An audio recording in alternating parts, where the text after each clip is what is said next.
Today, my guest is new on campus, and if you see her walking around the path, you're probably going to want to say hello to her and get to know her a little better. Her name is Anna Baker, and she's the new women's soccer coach here at Emory Henry. Anna, thanks for coming on the show. Thanks for having me, Chris. What attracted you to Emory Henry? What about the campus or the college or the soccer program brought you here? Emory Henry is a lot like my alma mater. I went to Methodist University in Fayetteville, North Carolina, another small private liberal arts college, and I really thrived in that atmosphere as a student and as an athlete. And since then I've been at different levels, Division II and Division I, and I was really eager for my first college head coaching experience to get back in the small private liberal arts atmosphere. So you mentioned that this is your first college head coaching experience, but have you had a head coaching experience on like a high school level or something before this? I have. I have a lot of experience coaching at the club level at various age groups, under 14, under 16, under 17, and under 18, both in Fayetteville, North Carolina, in Lumberton, North Carolina, and Spartanburg, South Carolina, where I previously was. So those are, I think, very good head coaching experiences from everything, all aspects, from managing a team, training, and coaching games. And you mentioned that about your background. What about your playing background? I know I asked you a little bit before the show. What did you play soccer, and where did you play? I grew up in Greensboro, North Carolina, and Greensboro, North Carolina is a hotbed for women's soccer. I have a lot of women's soccer teams, lots of opportunities from the recreational to the most competitive youth levels. So I grew up playing there, and I played college soccer at Methodist University. And Methodist has a strong soccer tradition, both on the men's and the women's side, and that drew me to that university. And again, it was a great playing experience, and I'm trying to bring my experience there as a player and as a student to Emory Henry. Well, what were your responsibilities at your former job? You coached at South Carolina Upstate, and you were the assistant coach. What were your responsibilities in that position? I was very fortunate at USC Upstate to work for a coach who was very invested in developing me as a young coach. So as an assistant coach, my responsibilities were very hands-on, almost to the point where at times I felt like I could really see myself being a head coach. He was really at times, especially in the off season, very standoffish and allowed me to do a lot of things with training the teams, coaching the team even in some games. Recruiting was a big part of what I did, going on the road, hosting recruits on campus.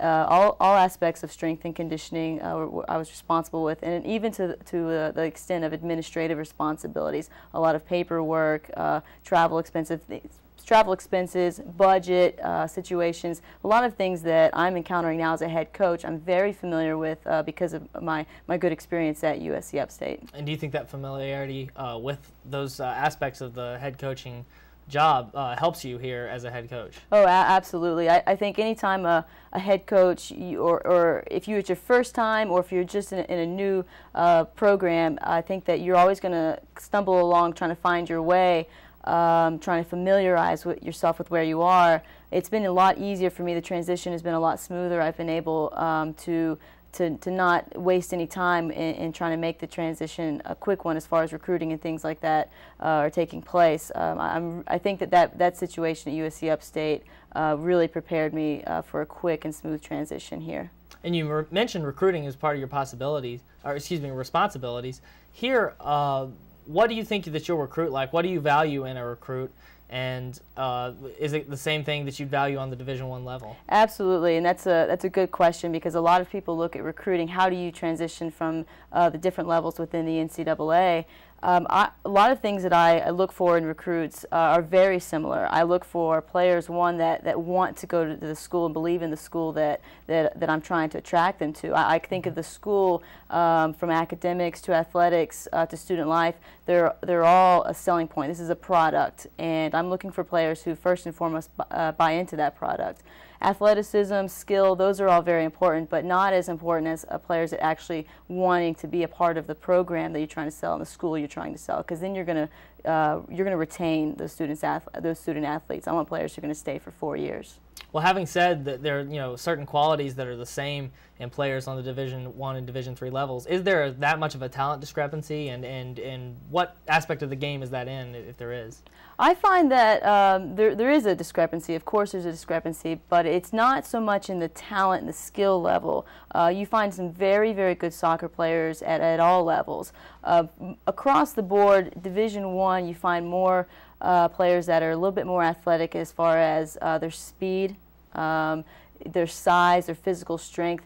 Even if they're not very talented players, you find more athletic females going to the Division I level. I'm excited about Division III because you can coach a lot of soccer. You can find some very good players, and you can even train them to be faster. You can train them to be a bit more athletic. Coming here, what is your overall philosophy? Like, what kind of formation do you plan on running, and will it be attacking oriented or defensive oriented?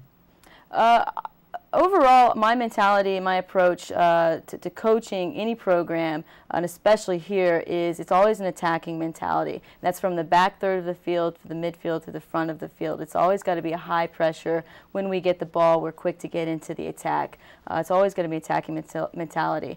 In order to develop that mentality, I put a lot of emphasis, on our strength and conditioning, because I think we can develop, of course, a lot of quickness, but even more so, you can develop a lot more mental toughness. I think that mental toughness is the mentality that's going to carry us on to be an attacking team that's going to score a lot of goals.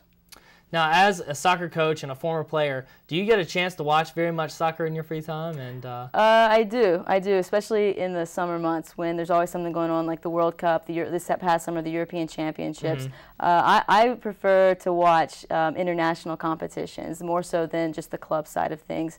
I like the spirit behind it whenever there's a World Cup going on or the European Championships, the spirit going on between the countries. But on the club side, my favorite team is Manchester United. Another Manchester United fan. Yeah, okay. Yeah.